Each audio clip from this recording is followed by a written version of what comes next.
Na Danu Hrvatske održanom 3. listopada u Grazu, Osječko-baranjska županija predstavila je svoje turističke i gospodarske potencijale. Kao županija koja se intenzivno i uspješno pozicionira na turističku kartu Europe, ova je prilika iskorištena kako bi se austrijskim institucijama i poduzetnicima predstavila autohtona ponuda slavonske i baranjske kulture s naglaskom na buduću suradnju i potencijalne investicije.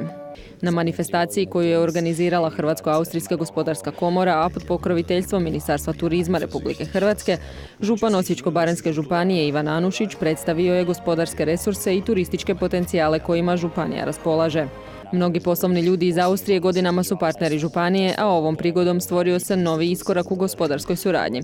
Eno i gastro ponuda, obiteljska poljoprivredna gospodarstva koja nude smještaj u izvornim baranjskim kućama te đakovačka ergela, bogatstva su koja je župan Anušić predstavio i pozvao prisutne da ih posjete i iskuse.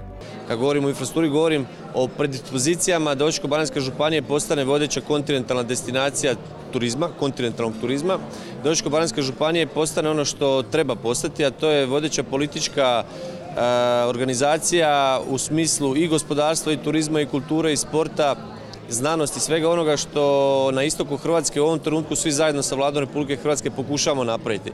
Martin Schaller, predsjednik Hrvatsko-austrijske trgovinske komore, i Miroslav Dragičević iz Horvat HTL Hrvatska bili su među više uglednih panelista konferencije koji su potvrdili velik potencijal kontinentalnog turizma u Hrvatskoj, posebice u Osječko-baranjskoj županiji, te su prenijeli austrijska iskustva u razvitku takve turističke ponude.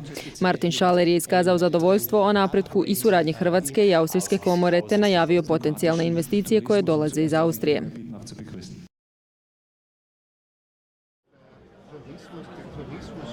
Stark angewachsen ist. Wir sehen hier Investitionen in den Tourismus, Investitionen, die in den nächsten Jahren über 1 Milliarde Euro ausmachen wird. Da wird sehr viel natürlich auch aus Österreich investiert. Umgekehrt gibt es auch kroatische Investitionen, die in Österreich immer stärker Fuß fassen. Ministar turizma Gari Cappelli istaknuo je da je u tijeku izrada strategija razvoja turizma koja će stvoriti mogućnosti za razvoj turizma u Slavoniji, a jedan od važnijih koraka u tom smjeru je organizacija Dana hrvatskog turizma u Osječko-baranjskoj županiji. Također svi zakoni koji su sada u proceduri itekako će djelovati na mogućnosti boljeg i kvalitetnijeg razvoja proizvoda koje Slavonija nepobitno ima. Svih 5 slavonskih županija su u plusu ove godine, pa je očito da kroz gastronomiju, cikloturizam i sve ostale oblike turizma kontinent jača i kvalitetnije se predstavlja.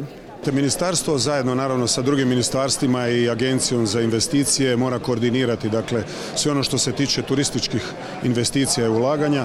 Meni je danas drago da smo tu došli u Graz, u Austriju, zajedno sa njihovom komorom razgovarati upravo o mogućnostima investiranja u Hrvatskoj. Župan Anušić je istaknuo da su nakon predstavljanja turističkih potencijala u Minhenu, Briselu i sada u Grazu povratne informacije izvrsne.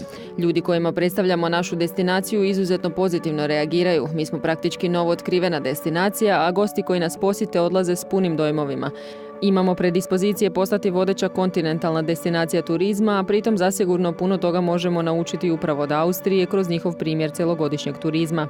Prvi put Dani hrvatskog turizma održavat će se u Osijeku, što je veliko događanje u koje će biti uključene sve županije na istoku Hrvatske i u tu priču krećemo zajedno s Vladom i ministarstvima. To je izuzetno kvalitetna i dobra prilika da se pozicioniramo i postanemo vidljivi ne samo u Hrvatskoj, nego u Europi i cijelom svijetu, zaključuje župan. Sudionici konferencije Dan Hrvatske 2018. u Grazu, koja je ove godine bila u znaku Slavonije i Baranje, imali su priliku pogledati i nagrađeni turistički film naše županije, kao i čuti izvrstan a kapela sastav akvarel iz Osijeka, te kušati delicije poput kulena, sira, hladno prešanih ulja, voća, povrća, vina i voćnih rakija.